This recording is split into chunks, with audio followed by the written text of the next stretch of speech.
فلسطین کی آزادی کا مشن، یہودیوں کو قدم قدم پر دھول چٹانے والا، اکیلا ہی عالم کفر سے ٹکرانے کا حوصلہ رکھنے والا، پاک دھرتی کا ایک عظیم مجاہد، کفر پر لاوے کی طرح برسنے والے اس مجاہد کی طویل داستان سننے کے لیے چینل کو سبسکرائب کیجئے اور ویڈیو کو لائک کیجئے۔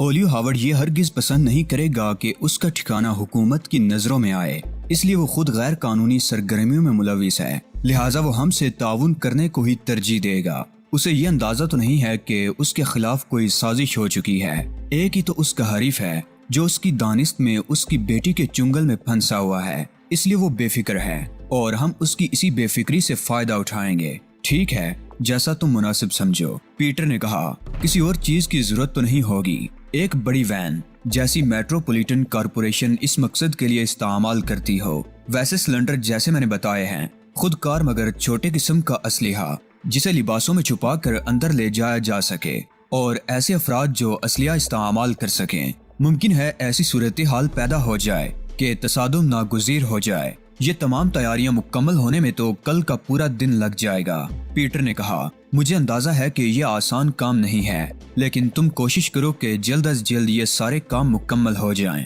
یہ کہنے کی تو تمہیں ضرورت ہی نہیں ہے، پیٹر نے کہا۔ میں تو خود چاہتا ہوں کہ جتنی جلدی یہ کام ہو جائے اتنا ہی اچھا ہے۔ تم جیکسن کو فون کر کے یہاں بلا لو اور اسے ہوٹل کی لابی میں ملاقات کرو، جو ہدایات بھی دینی ہوں اسے دے دو اور اسے کہو کہ سارے کام وہی کرائے۔ تمہارا سامنے آنا ٹھیک نہیں ہے۔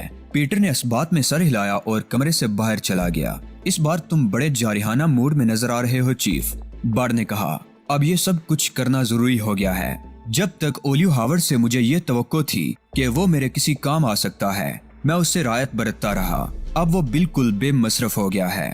صرف بے مصرف ہی نہیں بلکہ اب جو اس سے نقصانات پہنچیں گے وہ ناقابل تلافی ہوں گے، اس لیے بہتر یہی ہے کہ اس کا پتہ جلد از جلد صاف کر دیا جائے۔ میڈم بھی تو اس کے قبضے میں ہیں چیف، اور مجھے افسوس یہ ہے کہ میں انہیں چھڑا نہیں سکا۔